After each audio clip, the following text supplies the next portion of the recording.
Hello everyone. Welcome to my channel. It's Sean from Seankbeauty, and today we are doing something very exciting. We are talking about 10 beauty hacks for beginners. So if this is something you're interested in, just keep watching.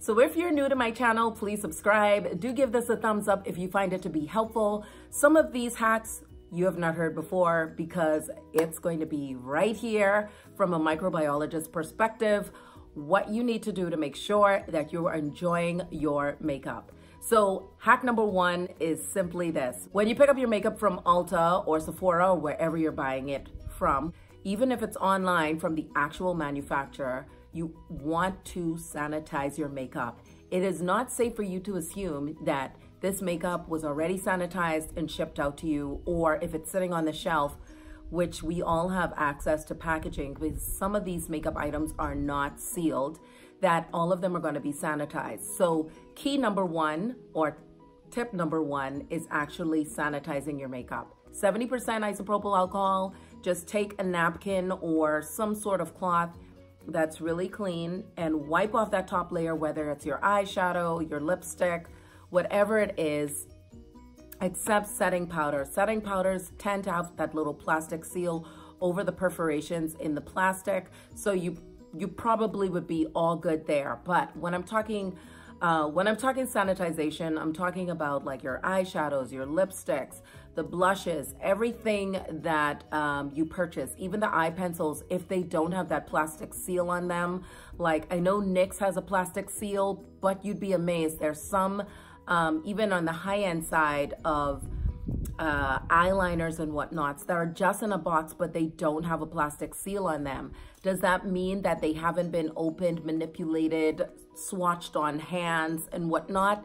It doesn't. So I would say don't assume that you're getting sanitized makeup when you first purchase it. So that is hack number one. Hack number two is just this simple. I want you moms also to share this with your teenagers or anybody that you know that's really young, that's dealing with the peer pressure of I must have all the makeup that is being marketed to me every single day, because that is absolutely not true.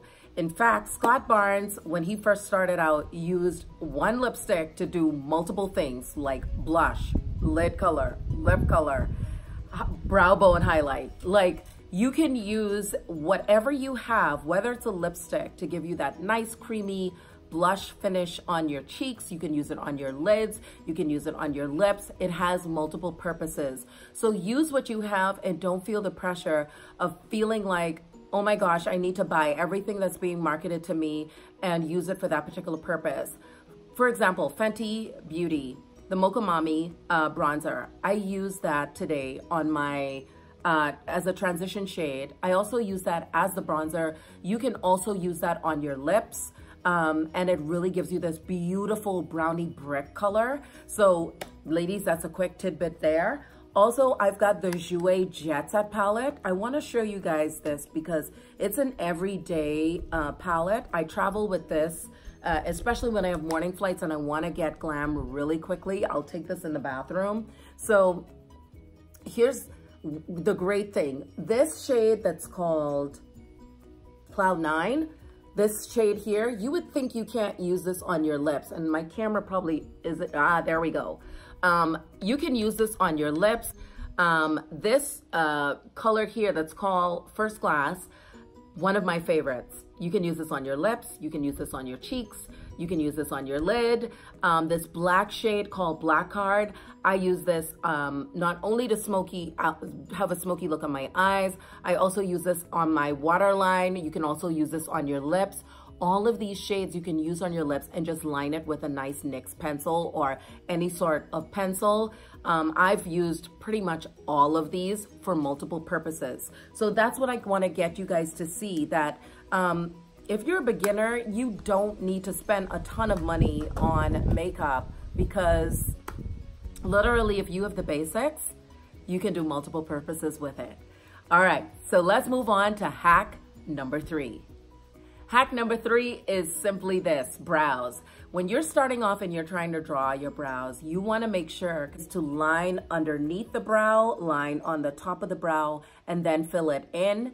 and then go in and use a concealer that is 1 shade or 2 lighter than your skin tone, and just clean up underneath the brows with a nice flat brow brush. All right, let's move on to hack number 4. So hack number 4 is this. If you are a beginner, the last place you want to store your makeup is under your bathroom sink. Just because bacteria loves warm, moist, dark areas. When you put your makeup, no matter even if it's new, the heat is going to degrade the preservatives in that cosmetic so fast that you're gonna have an infestation of bacterial growth, because they replicate every 20 minutes by what is called binary fission. And they love, again, warm, dark, moist areas. So even if your makeup is new, leaving it under the sink, degrading those preservatives that are there to ward off the bacteria, is not going to work at efficacy, because the heat is degrading the preservatives that is put inside the product to prevent bacterial growth. So make sure you're storing it in a linen closet, somewhere in your room that's away from a lit window, that is going to keep your makeup nice and cool. So that is hack number 4. Okay, so hack number 5. And if you're new to my channel, I'm a former microbiologist and biochemist. If I didn't say it before, I'm now in the beauty space. And the reason why I'm doing these hacks, guys, that's different from what you've heard before, is because there's a lot of people that I interact with on their channels, and some of the other subscribers interact with me and they're asking me questions about, how do I know it's expired? Can I put it in the fridge and extend out the shelf life? What percentage of alcohol should I use? You know, I'm getting all of those questions, and I feel like if I do this type of hack video for a beginner, it's better for you to go into it knowing the right things to do than someone who's been doing it the wrong way and having to make that cognitive adjustment to do it the right way. This next hack is, you don't want to put on your makeup inside the bathroom. The reason why is the bacteria in the bathroom are a lot more aggressive than anywhere else in the house. So make sure that you're doing your makeup in your bedroom or creating a beauty space like what we're doing on Thursdays when I'm building all these beautiful DIY pieces to really show you how to create a beauty room or a beauty space. So definitely do your makeup in a bedroom, another room, even create a beauty room or a beauty closet to put on your makeup, and nowhere in the bathroom should you be putting on your makeup. So that is hack number 5. Hack number 6, which is another good cosmetic home practice, which is a standard that I've coined for people who are on my channel or in the beauty community. And that is really being able to interject practices that are going to help you be safe while you're enjoying your makeup. So hack number 6 is simply this. You want to make sure that you understand that there's microbiomes on your face that keep your skin clear. So the one thing you need to do is to make sure that nothing is compromising that environment. That is, if you're a man, your pH should be 5.8. If you're a woman, it should be 5.5. Compromising the microbiome environment is from using dirty tools, makeup tools. It's also from going outside and there's sweat and dirt and you not using like a charcoal mask to pull that dirt out of the pores, which lends to exaggerated pores. So my hack number 6 is really about cleaning your makeup tools and making sure that the products that you're using are either between a 4.5 to a 6 to keep the microbiome environment on your face at homeostasis, meaning working at optimal performance so that your face can stay clear and acne free. You want to wash your tools after every application. Please throw away the misnomer that everybody's making that you can wait 2 weeks before you wash your brushes, or a week before you wash your brushes. One of the keys to making sure that you wash your brush after an application, and I do this all the time, have a cup with detergent in it so that by the time you're done putting on your face powder, you're pushing that blush, that face brush inside water. So you can't go back and use it the next day. You have to wash your brushes. So make sure your tools are clean. Dermatologists are saying more than 70% of the cases of acne that they're seeing in their office is due to dirty tools. And when the microbiome environment on your face is not at homeostasis is when you end up with acne. So make sure that you have clean tools and pH balanced products. Moving on to hack number 7.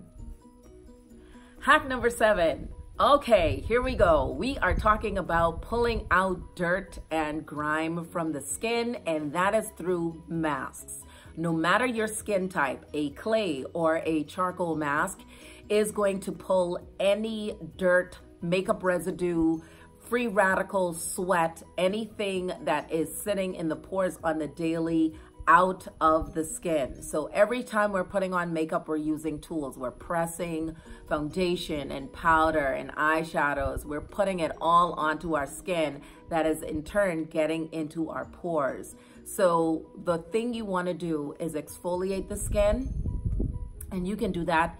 Once you have a gentle exfoliator, you can do that every day as much as you're wearing makeup, because you want that cell turnover, and or you want to do a charcoal mask. And I would say if you have to opt for one over the other, which I don't think you should, I would definitely say do the charcoal mask, because the activated charcoal is an absorbent. It is going to pull everything that could possibly cause your pores to be exaggerated or even breakouts. All of that, it's going to pull all that dirt, makeup residue, free radicals, sweat, all of that out of your skin. So that is that hack. Let's move on to hack number 8. Hack number 8, and you guys have heard this a ton of times, and that is make sure that you are using an SPF of 35 or higher. SPF 50 is ideal, but if you can find an SPF of 35 or higher, right up to 50, you are golden. The reason why is the sun is one of those great sources that we all love and enjoy, like I am today, but understanding how harsh it can be on the skin. So make sure that you have a barrier of protection. After you put on your primer, you want to put on your sunscreen and then your foundation to protect your skin from it being burnt. So that is our hack number 8, a really great sunscreen.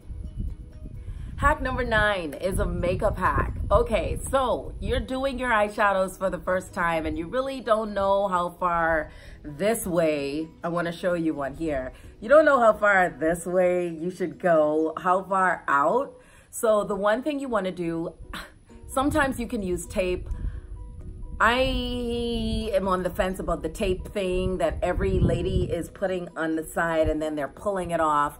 You know, the pulling of skin, for me, just does not sit well with me. And there has to be some injury that's being done when you're doing that to the skin that you may not see. And I just don't know if that flies with me. But I will say, if you can sanitize, you know how there's a plastic film on top of your eyeshadows? Instead of tossing those out, sanitize those plastic films with 70% isopropyl alcohol every time you're going to use it.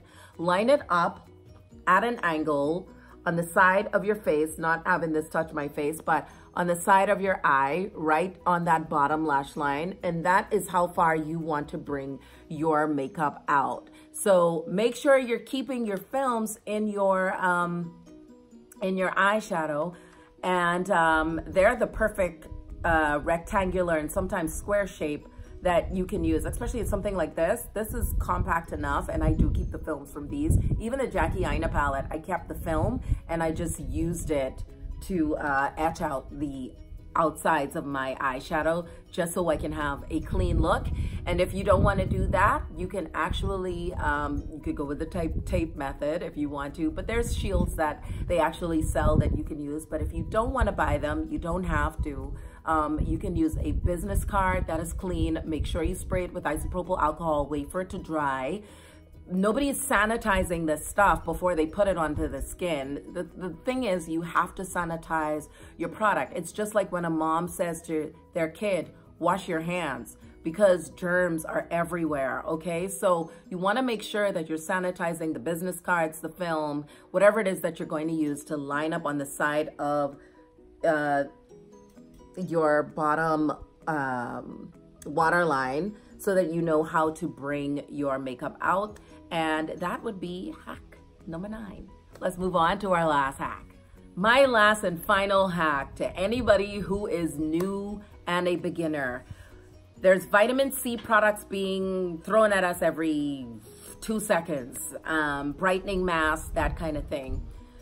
And I know everyone is saying, oh, well, you can still do it in the daytime and then put on a sunscreen.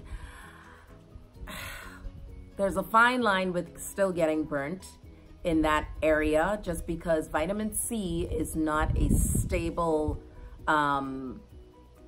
it's not a stable chemical. So the one thing you want to do is make sure that you use vitamin C products or any brightening products at night. Most dermatologists will tell you to do that at night. So if you're a beginner and you have, like, say, a vitamin C product from Ole Henriksen, Kiehl's or Tatcha, or wherever you have your vitamin C or brightening mask or whatever it is that you're going to use that is a brightening agent, I highly recommend you using that at night. It's better to be safe than sorry. And here's the thing, a lot of cell activity and turnover happens, guess when? At nighttime. There is nothing that is blocking, called heat or sun, from that process from seamlessly happening. So that's why you have like an Estee Lauder night recovery, or we see things that say night recovery, because they all work best at night. So I would say use your brightening products at nighttime and then go into doing your routines during the day with your moisturizer and whatever serums or whatever. But if it's a brightening serum, use that at night as well. Hope you enjoyed the video. Do give it a thumbs up if you found it to be helpful. I know it's a lot of new things that I'm throwing out there as beauty hacks, but this is for 2019 and moving forward. It's better to have wisdom, to know how to apply information given the right way, as opposed to trying to find it out through trial and error and suffering through the process. So hopefully I've added value to your day. I love you guys so much, and I'll see you in my next one. Mwah! Ciao for now.